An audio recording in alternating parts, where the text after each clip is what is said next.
Hello? What's up, Josh? It's Jake. Yo, what's up, Jake? How we doing? Doing good. Yeah, I'm here in the East Coast, visiting my dad, and just went to drop by Princeton Jiu-Jitsu for a couple classes, and then going off to an With Joe eco, Hannon. Mr. Johan, and yes, took two of his classes, and then I'm going to an eco camp this weekend with like Greg Souders and Rob Cole and a bunch of other folks. Andres from Legion's coming, and our buddy Mike's coming. So Very yeah, cool. how are Yeah, it'll you? be fun to hear your thoughts on that when you get back. I think that'll lead to some nice podcasts and discussions. Yeah, Especially if we yeah. can get like Andres on again, and then maybe Mike too, to get everyone's thoughts on it. Yeah, that'd be fun. They're already in. Yeah, I asked them Oh, if they sweet. wanted to come on. Yeah, four of us, we could just like each debrief maybe like what we learned and whatnot. So that could be fun. Cool. But yeah, I was curious for today's episode to talk a little bit about camping, this Mm. idea like inside versus outside camping. Because I rolled with Joe and I was like, hey, do I feel spazzy? And he was like, no, no, you're good. But when you're passing, sometimes you leave too much space. And Mm. a lot of times my mindset these days have been, I'm just happy like not getting swept. So I think a lot of times I'm just like, don't get swept, don't get swept, like stay on top. But I Mm. don't know if I'm camping or if they're just regarding and I'm just Right. happen to still be standing or on my knees and on top. So yeah, it seems a little blurry to me what is actually like you're making them effectively or like you're making them carry your weight and like they're getting more tired versus am I just tiring myself out on top? So I threw 8 questions at you, but we got time. So Okay. So just you describing that right there, um, makes me think of Danaher talking about different ways to like offer dilemmas to your opponent. And one of those ways is the dilemma of extension versus contraction. So like the classic is like from Turtle, you threaten like a power half Nelson, and if they stay contracted, you're going to break them down. If they extend, then you can start to throw in hooks, things like this to upgrade your control, right? So extension widens your base, makes it harder for you to be swept, but it leaves more space for them to take inside position, recover their guard, things like this. So when you're passing, and you're worried about getting swept, your base is very wide, you're very stable, but then they're able to recover their guard probably easier. So I think this is just kind of a dilemma that you have to kind of get used to managing as you're camping, or passing. Um, yeah. yeah. And then so I remember in the Greg Souders episode, he talked about this idea of line holding or like what the jujitsu community calls camping, where as the passer, the invariant is first you got to eventually first pass the line of the feet on the inside or outside, then pass the line of the knees and get to the hips. It doesn't have to happen in the same order. I know sometimes you pin the shoulders first, then pass the legs. But yeah, I guess the question is what are in your mind is that what camping is, and what's the difference between inside and outside camping? Yeah. So what is camp? So I'm excited, honestly. I haven't watched Joseph's outside camping instructional. I think Gordon's coming out with an inside camping instructional. So, um, yeah, I'm curious. I'm hoping my thoughts will change after watching those two. Um, but right now, I kind of view camping as a way to dictate the pace of the match and hold your opponent down. So I think that's kind of like the overall kind of goal of it. And I think of it as a way of like exactly like you're saying, like you're progressively working towards a pass, but you're not doing it in a very like aggressive manner, if that makes sense. So like I've been entering like all my old videos into the database, and I just entered a video where I was talking about Floyd Mayweather's boxing match against Conor McGregor. And like Floyd was constantly walking forward, just kind of touching Conor, and Conor's backing out of the corners, throwing like very explosive punches. So it's the idea of like Floyd just constantly putting forward pressure, kind of backing you into a corner, and then you have to explode to get out. And then you just constantly like wear on the person. And then over time, that pacing kind of takes its toll. So I think this is kind of like the overall goal of camping. So you're line holding and you're working to get past the knees, or like say you've already beaten the feet, you're working to get past the knees, and as you're threatening to get past the knees, they're recovering. And then you just slowly try and get past the knees again, they recover. Kind of try and get past the knees again, they recover. And then eventually you get to the head and then they recover. And then you know, get to the hips, they recover. And you're just like not putting all your effort into winning the battle, but you're just constantly threatening a pass. And if they don't respect it, you're going to pass. So it's like basically forcing them into reactions um, to deal with your forward pressure. Um, yeah, yeah, yeah. Gotcha. So yeah, camping it's this it feels and it seems like a very patient style of passing where the bottom Right, player during this time the bottom player is just slowly getting worn down in terms of their energy and the top player is using a lot less energy than the bottom player. right. How about And I did, inside? yeah. Sorry, go. No, no, go Oh, ahead. distinguishing between inside and outside. Yeah. Yeah. So I think like just for basic terms, like inside would be you're inside, like you're camping like on top of their legs pretty much, like you're inside their guard. So like camping from like headquarters or camping from a split squat where you're inside the legs, this would be inside camping. And then like J point camping or like north south kind of passing where you're camping at like the shoulder line, this would be outside camping. Gotcha. Okay. So yes, Yeah. I never do the outside camping. I'm always inside camping. I think that's just the style I like because it's less dynamic and maybe my brain's a little slow, so I can just watch what's going on a bit more. Yeah. But okay. Generally, I think it's good to combine the two. So, like, do you know what a shin pummel is? No. All right, database time. Here we go. Yeah. Let me try and find an example real quick. I might know what it is. It's like if they're trying to use their shin to frame on your shin, you're pummeling your foot to get Oh, outside or inside. yeah. So, like, that little flick of Gordon's foot. Yeah. So, right now, you would say he's like, you could say he's inside camping, and then he frees his trapped foot.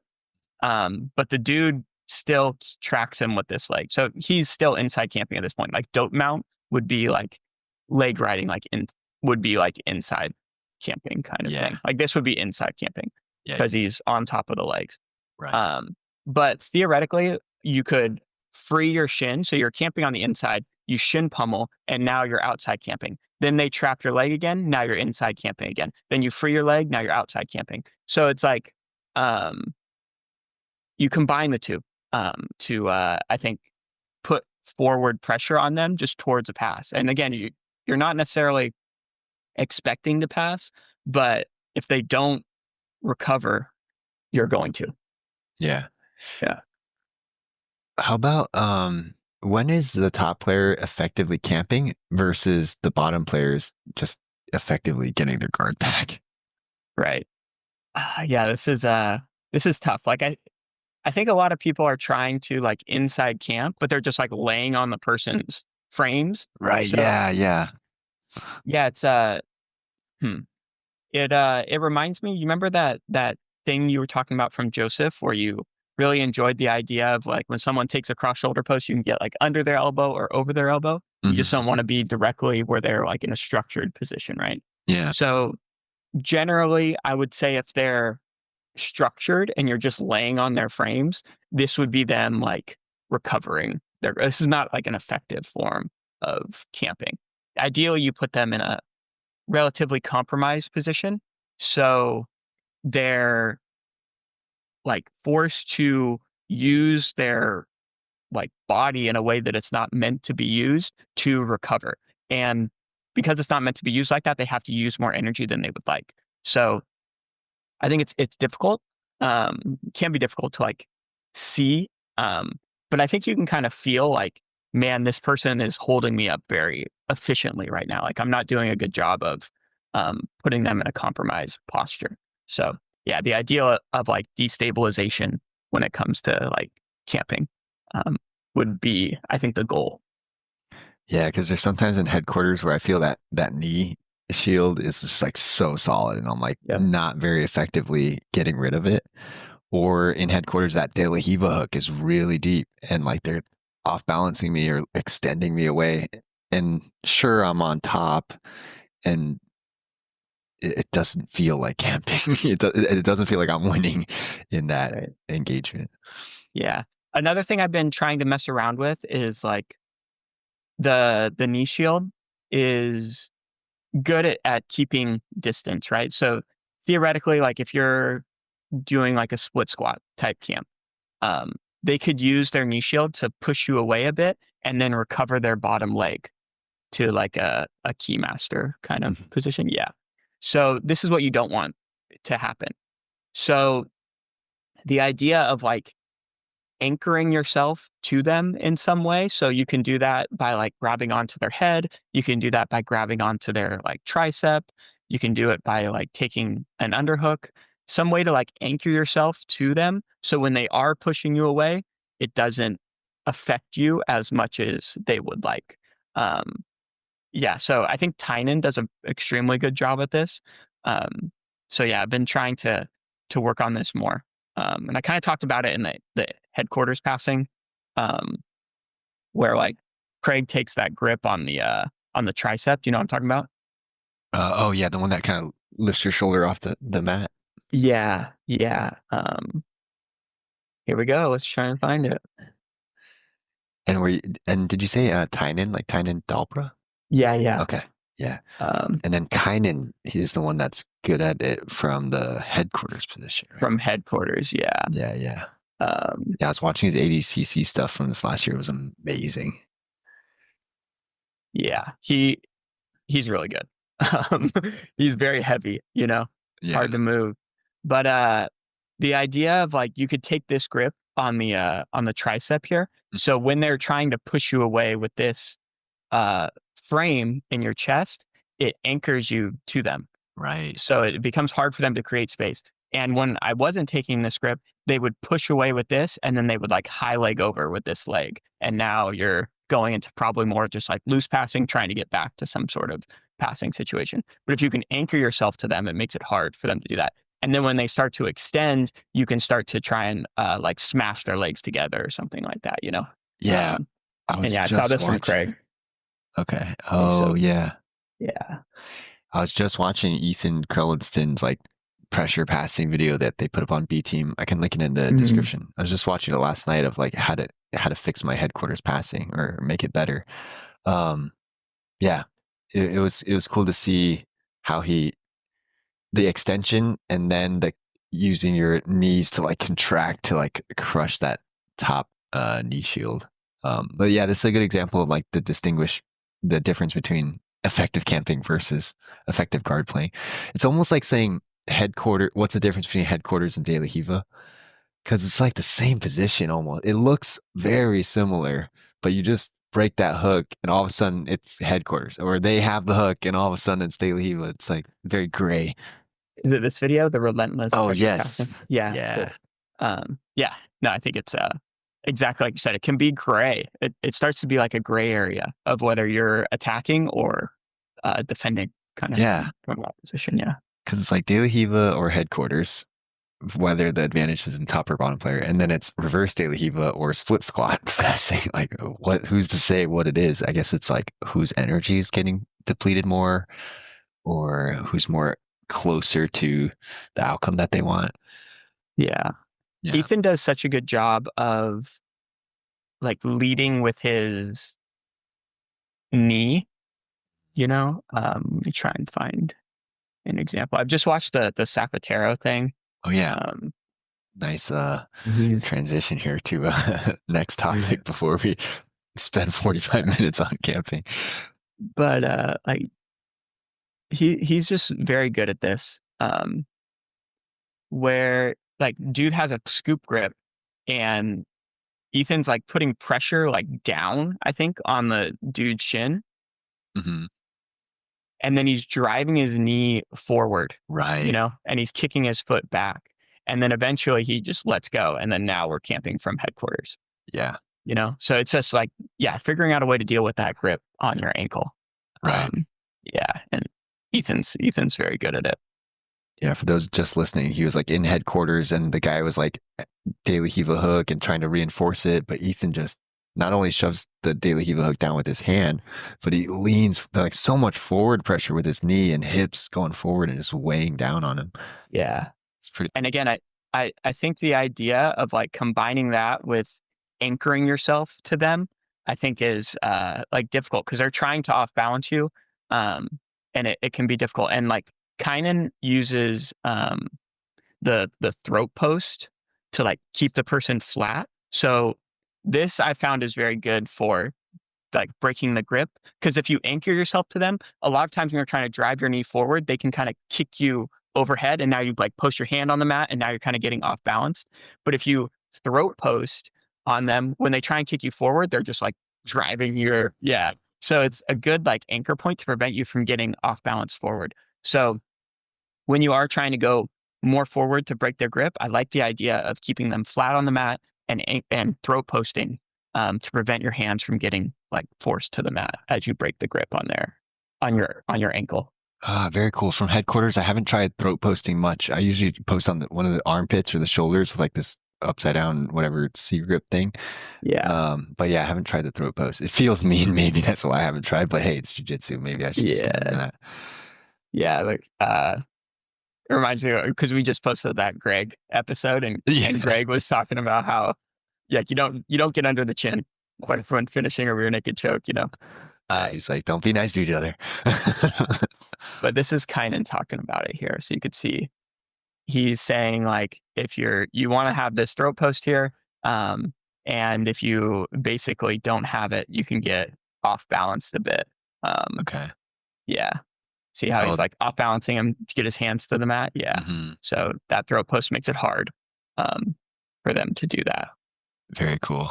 Yeah. Yeah, I'll link both those in the description. The Kynan fix my game, and then the Ethan passing pressure Yeah. video. Mm. Um, but yeah, what were your thoughts on the Sapateiro Invitational? It was really good. Like the matches were really good. You know, some of the like it was awesome they posted it for free.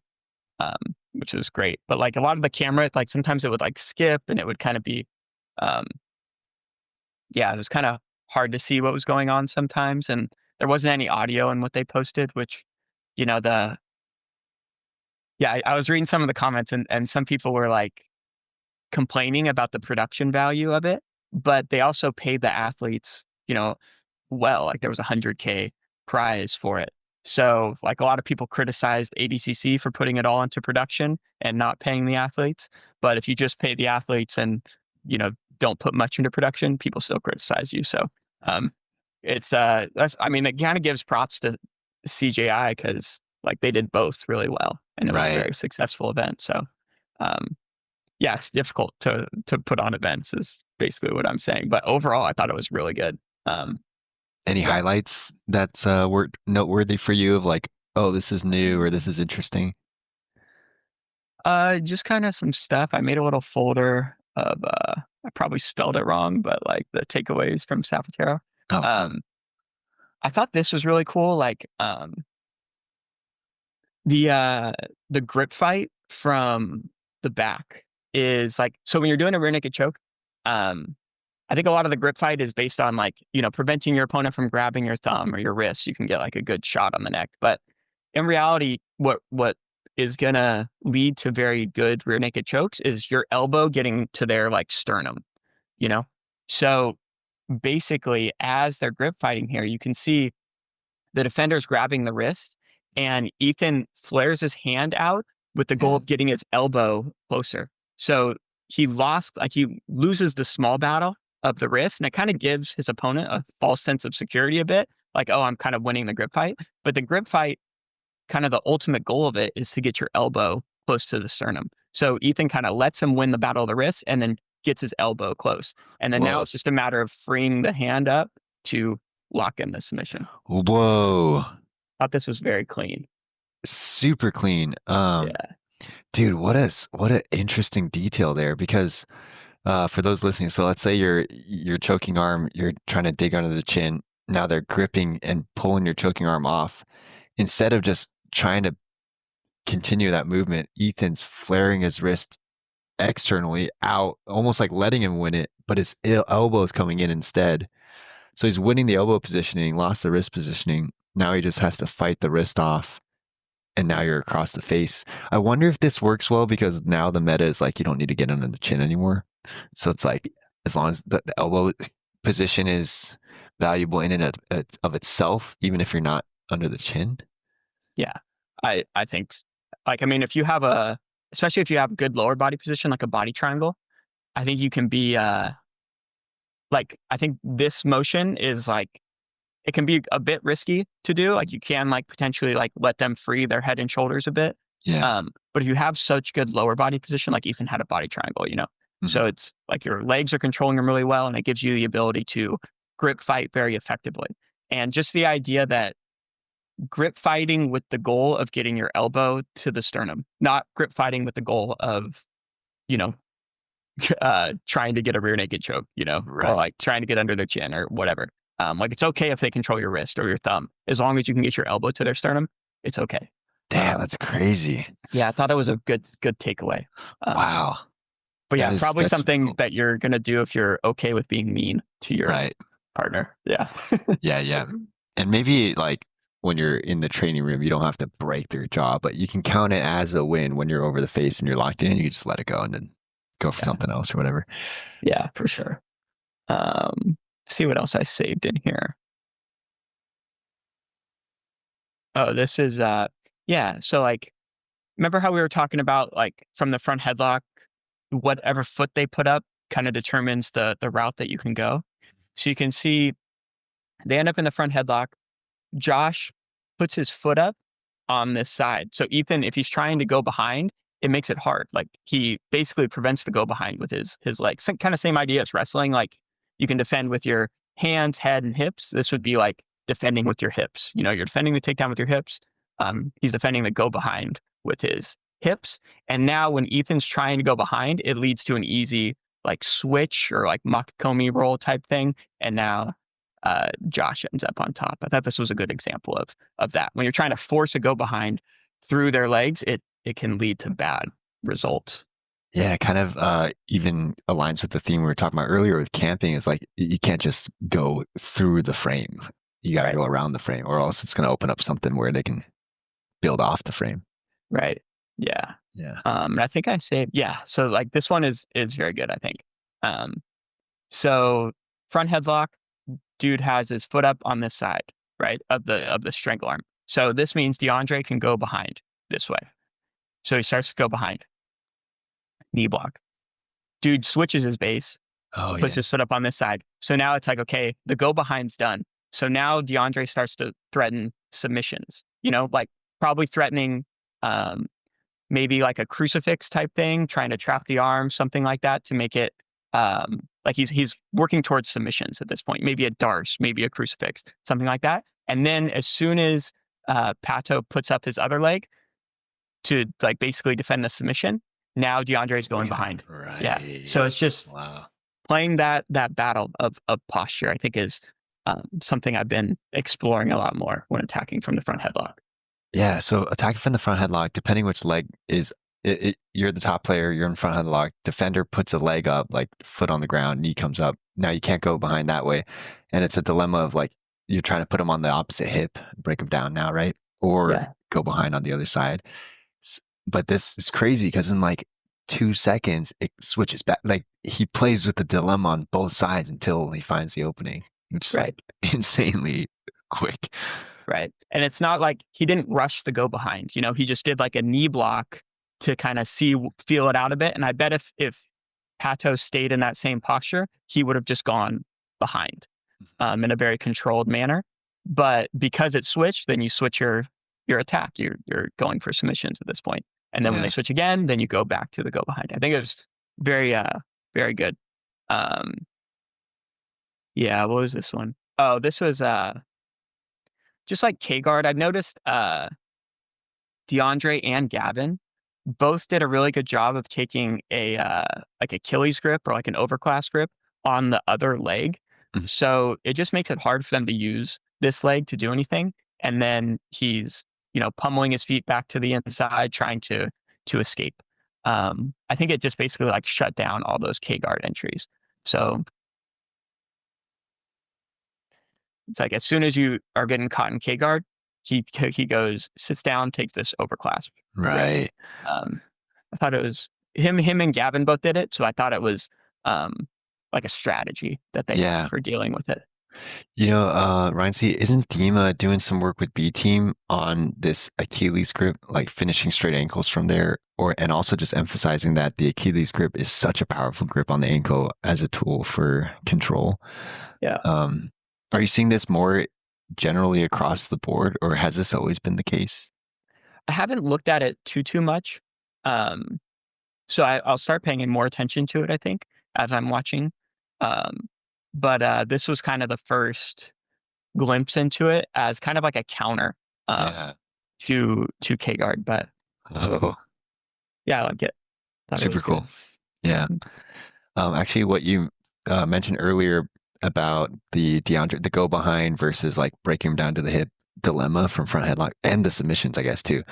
Reminds me of Joe Hannon at Princeton Jiu-Jitsu last night talked about this idea that Josh Waitzkin often talks about dynamic versus static quality in chess. And I may go on a rant here for a sec, but basically, Josh Waitzkin says like he tended to enjoy the dynamic positions, and Marcelo Garcia, same thing, where you're in transition all the time and you're moving a lot, versus maybe Gordon is more like a static style of control. And so Joe Hannon, we did a bunch of CLA games in his advanced gi class last night on De La Hiva, and his whole goal of that class was to emphasize dynamic control with De La Hiva, and how that played out. An example in jiu-jitsu is just using constant off balances to still control your opponent.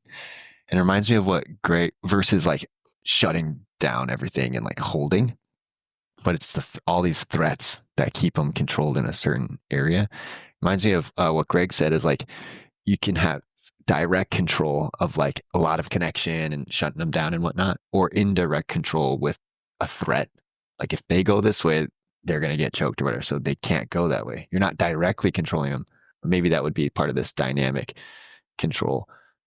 Just an interesting, like, I don't know, philosophical or like principle about I find myself personality wise often wanting static control. Like I want to just slow everything down, shut it down so that I can start to methodically work my stuff versus letting go and just being in the chaos of jujitsu and dynamically using threats and off balances and whatever to quote unquote control the position. It's like controlling without controlling.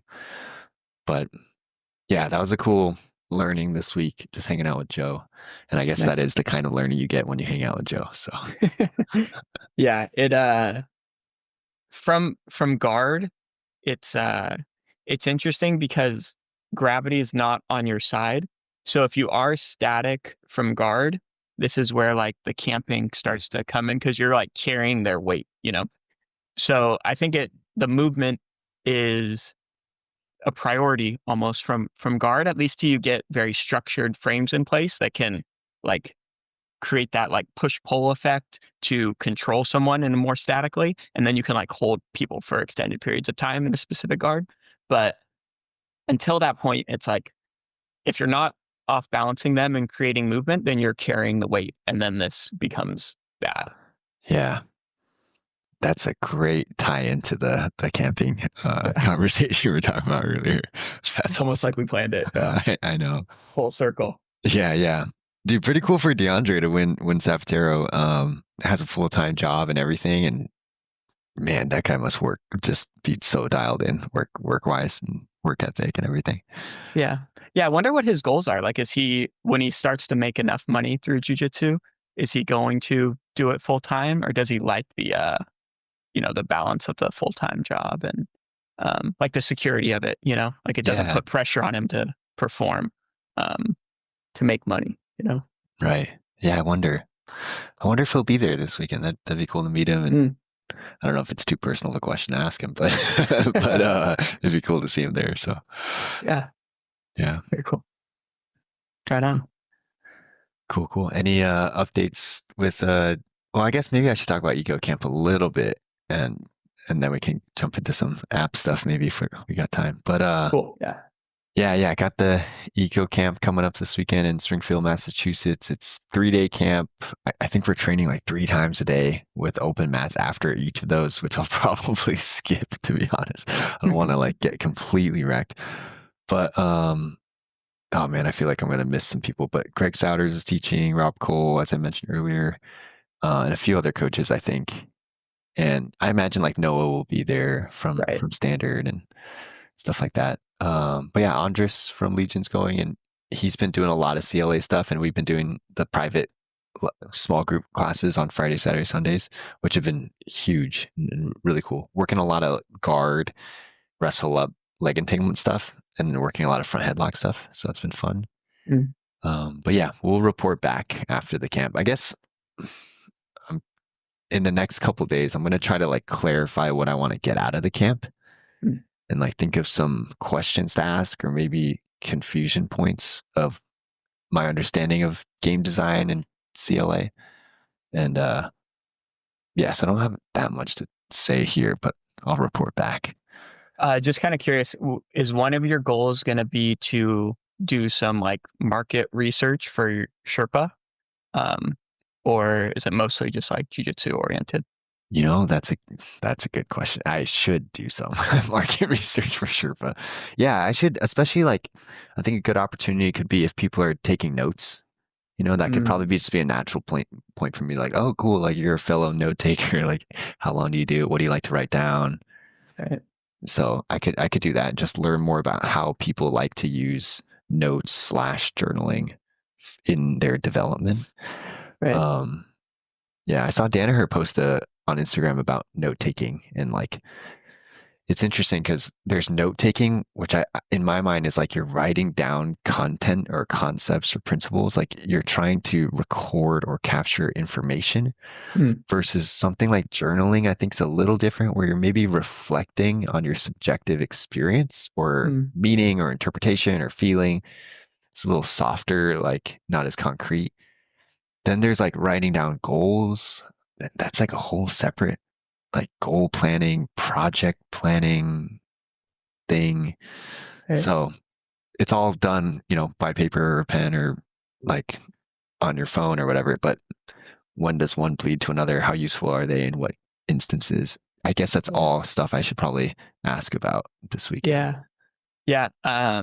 We talked about this off uh camera, off podcast, whatever. But there was this book that was recommended to me called The Mom Test. And yeah, like basically the idea behind that book is you don't want to go up to someone and say, like, I'm making this app called Sherpa that's designed for like helping you journal to, improve your skill performance in whatever area you're trying to develop. And then they'll be like, "Oh, that's awesome." And like because you propose that you're having this idea, you've spent a lot of time building out this platform for them to use. You're kind of putting yourself out there a bit, and your ego's on the table, and they feel a responsibility to protect you and not hurt you, and they're going to give you compliments. And that compliment is not necessarily accurate of like their actual feelings, and it can lead to false positives and you thinking like, oh, like everyone thinks it's a great idea, so I'm going to keep going down this path because everyone said like, of course they would use it once I develop it, and then no one uses it when you release it, kind of thing. Um, so instead, you just ask about their process. So like basically, what you're talking about is you see someone taking notes, maybe you walk up to them and say, "Oh, like hey, I see you're taking notes. Like, what are you like recording more information? Like, what's the goal of you taking notes, and then how often do you use those notes, and then do you do any like other sort of um, written stuff like journaling or whatever, and then what's the goal of that, and then how often do you like reflect on your journal, and you know how do you set your goals, and blah blah blah blah. It's kind of like diving into their process, um, so then you can get more accurate feedback as opposed to them trying to protect your ego and just tell you what you want to hear. Totally. Yeah, I remember you mentioning this. I have the book downloaded, but I haven't listened yet. I should listen to it on the drive up. It's not even that long, but yeah, yeah, I like this approach a lot. It's a good framing going into the weekend. Basically, the undercover, like trying to find out the honest truth of what people try to get out of journaling, if it's working or not, what are the challenges, stuff like that. I imagine everyone's gonna be sweaty and like the notebooks are just gonna that's gonna be hard. So maybe that's yeah, one Yeah. way Sherpa wins, but yeah. Yeah, it's a lot less formal too. Like you don't have to like pitch anything. It's just trying to find out information, you know. So it can Yeah. be much more casual of a conversation, not like, "Hey, do you have time for me to like show you this app?" kind of thing. Yeah, yeah, Yeah. totally. Um Yeah, it's gonna be a challenge for me too. Like I want to take notes and capture a lot of the information, but it's like I don't want to be that guy on my phone. Like it looks like I'm furiously like texting someone or whatever. Right. So I know a lot of it's gonna be recorded, so maybe I'll just let them record and I'll just try to journal on my own when I get home at the end of the day. Right. Hopefully they put them on YouTube again. That was awesome. Dude, so good. The from last year, I think if you Google, we'll throw it in the description, Ecopalooza or something like that. Man, there's so much gold in there. And some of the videos are long. It's like the entire Greg training session or the entire Rob training session. But for those videos, I found it helpful to just like scroll to the timestamp where the game starts and just listen to the game explanation and scroll to the next one. So of that like hour and a half, you can find the 10, 15, 20 minutes where they have the game design and you can mess with those yourself. Yeah, is this one the Ecopalooza Yes. Spring 24 front headlock link? Yeah. Yeah. There's a Um, whole playlist. I think I'll link the playlist in our description here. yeah. Cool. Yeah. How are things going with the database? It's good. Yeah. Um, man, it's up until now, I feel like I've been operating under the assumption that the bottleneck is kind of our ability to program because it's just me and one other person, and he's building like the whole website. So when we have ideas of what to implement, it's very hard to do things quickly, with just one person. So I thought this was kind of the bottleneck. So whenever we would spend money on the database and kind of reinvest into it, we would spend it on like that and like improving our ability to get things done faster.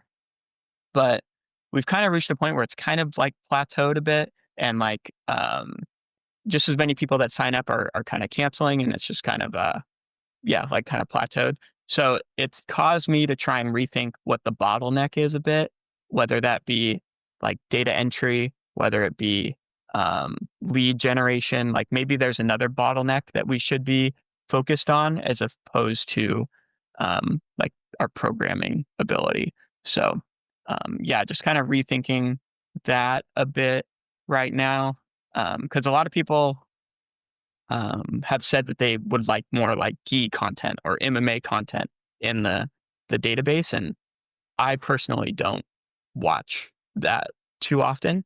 So just trying to think of ways to um, deal with that constraint of the business. So have some ideas, but nothing too concrete yet. Yeah. But yeah, that's kind of where my head's at these days.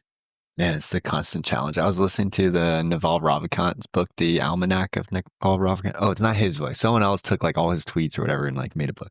But there was one point where Naval said, I think he is invested in like 200 businesses and on the board of a bunch of businesses. And he basically defined his role as he goes in and finds the highest leverage point thing that the business needs to do now and helps them clarify what that is.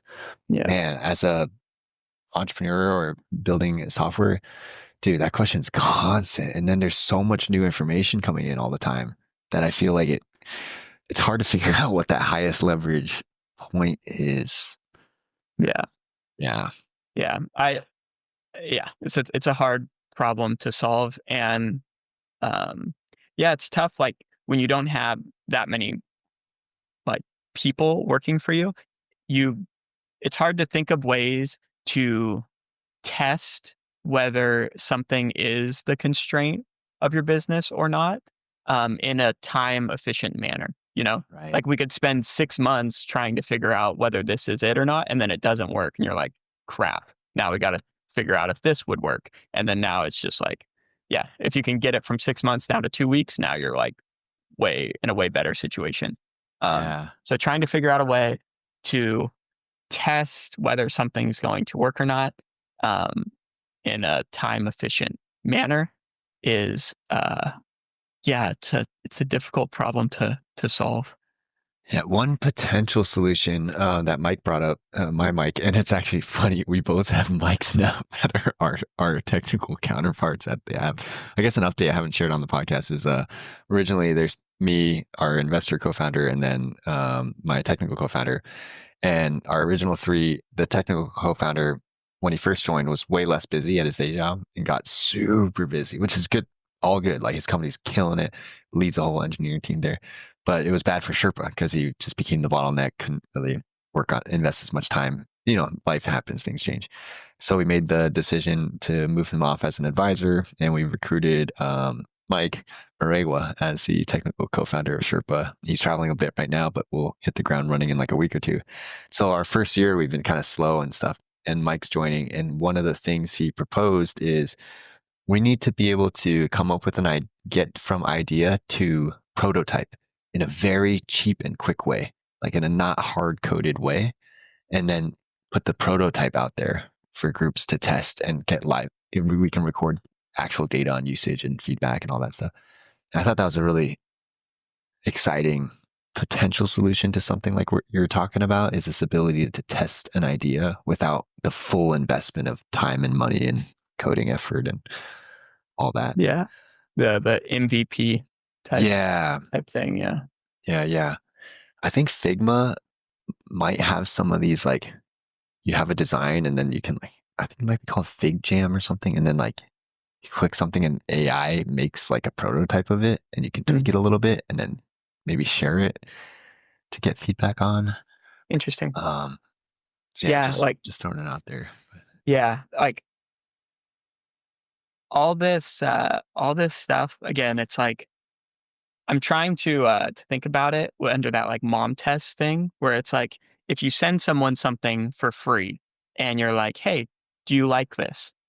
and you ask for feedback, it it can be hard to get honest feedback. Yeah. Because yeah, like they want to tell you what you want to hear. Um So I think like we've tried to do stuff like this in the past. Like I'll kind of mock something up on Miro and like outline what it might look like, show people, and they're like, "Wow, yeah, that'd be amazing." And then you build it out, and it you're kind of in like the same position you were 6 months ago. Where like some people like it, some people don't, and it's just kind of plateauing again. Right. Um, Right. so yeah, it's I like the idea of developing an MVP and like getting it out there, but trying to figure out a way to get valid feedback on it, I think is just it's hard. Yeah. It's difficult. That is hard. I wonder if the approach is like, well, yeah, I guess for the goal, um, each thing we build hopefully like engages more users. Like for example, like my app, let's say like there's 100 people that open in a month and only like 10% are actually journaling. And every new feature hopefully captures more percentage and gets it more engaging. I think that's the goal of building new stuff in my mind. Yeah. And then that ultimately prevents churn, keeps people on it and whatever. But I wonder if there's a way to, let's say we have the app and we want to build something new. I wish there was a way to put that new thing in the app Mhm. without code, like all the hard coding stuff, or maybe like 10% of people get it or whatever, like a test, and then see the data of do they actually use it? Because, like you Right. said, yeah, the feedback is so subjective. Like, oh, I think I'll use it versus like if we can push it out there and like, oh, wow, people actually are clicking on this thing, like people actually Right. use it. Then that's Right. real feedback of like it's their behavior. Right. Um, Yeah. Like if you could track the retention was 10%, we push this new thing that's MVP, and now our retention is, you know, 14% or whatever. It's like, oh, okay, this made a pretty good difference in yeah. retention. So now let's spend some time building this out. Or theoretically, you could push out like two MVPs of like potential ways you can go. And then like yeah, like all this like A/B testing stuff. But like theoretically, you could push like two and be like, this one made our retention go up to 16%. This one made it go up to 12%. So we're gonna invest a lot of time in the 16% one Yeah. because it seemed to have a more like a bigger effect on it. I think that might be a good solution is like we have what we think is the MVP, but we break it even down even further as like, let's even test the idea of like, yeah, I think in that book, Continuous Discovery Habits, she was talking about like, let's say you're like a Netflix and you're wondering, should we stream sports online? Mm, And there she laid out a bunch of MVP ideas. And then they ended up just saying, what if we put a picture of like this Sunday's football game and say like, you interested? Just put a button. But it doesn't literally, there's nothing else built in the product. And then they're like, okay. And then they just send everyone there on the home screen or like half the people or whatever and see how many people actually click it. And then it's like, oh wow, people behave like they want to see it. And then what's the next layer of like, okay, what if we just include one pass game or whatever, and like how many people interact with that? So yeah, that could be another way to think about like really bare bones. Like how do we not build the MVP and test it, but how do we test the assumption? Like, are people even interested in this thing? mm. Um, Yeah, I like that. I like that idea because a couple things I had as far as like retention goes, like ideas for the database were like a DM system like Instagram. So like if you get more of your friends on there, then you can like easily just press like share and send to a friend, and then you could just send it directly on the site. Um, Thought that might help. And then the other thing would be like some sort of like streak metric where like the database proposes something for you to study every day to kind of get you coming back to the site every day, and obviously help you with whatever you're studying. So maybe it would be like almost like a share button, and then if you say like share with friends, maybe it just like opens up your like messages or something like that. So we could see like how many people are actually wanting to share with friends before we build out like a full DM system that takes 3 months to build. right. Or and then maybe we also test like um a like streak kind of feature where maybe you just like write in a sentence of whatever you're interested in studying, and then the database proposes something for like a week for you, and we can see if that improves the retention before we build out like a whole streak system with like animations and like a bunch of stuff. Yeah, yeah. Yeah, I like that idea. Maybe that's the play. Yeah, like the share one it could be like as simple as like you add a share button and then just copies the link. Like link copied. You know what I mean? And then you That's put what we throw currently have. Oh, you have That's that. what. Okay. Yeah, yeah, yeah, Yeah, yeah. So yeah, whether they want to send it to someone else, yeah, that's interesting. Yeah, maybe you can text message or share it to Instagram or something. yeah, yeah. And Um, Mike was your Mike. I talked with him, and he was talking about how on Instagram when you share something, it kind of opens up that page where you can either like copy a link, you can message someone, you can do that kind of stuff. So yeah, or I mean, maybe we just see how many people are just sharing stuff as of right now. But that's kind of our base that we have right now. So we wouldn't be able to necessarily track if that changed anything or not. it could be interesting if you can see all the people. Let's say you look at your analytics, all the people who are sharing. Maybe you take the top 2%, like these are the big sharers, and you just send them an email. Hey, I see you guys are like really sharing stuff. I'm trying to build out better sharing features to serve you all. Like, who do you guys share it to? Why do you guys share it? Right. That can maybe help Yeah. understand. With the streak thing, yeah, maybe a bare bones MVP could be like chat asks you like, hey, what are you working on? Oh, I'm trying to work on blah blah blah, and then analyze it. Just finds the hashtag. Oh, check out this hashtag and like see if people like it. Yeah. Or whatever you guys can figure out. That's like the easiest, tiniest way to test the assumption. Do people Right. want a path, a learning path, or whatever, or Right. recommendations, or yeah, Yeah. Yeah, I like this idea a lot actually. Um, it's like hyper iterative. yeah. I was kind of hesitant to do the a streak type thing or anything that requires us to like notify them like, hey, come on to check out your streak because we don't have an app and we can't notify people. So we'd have to have a way to send them an email.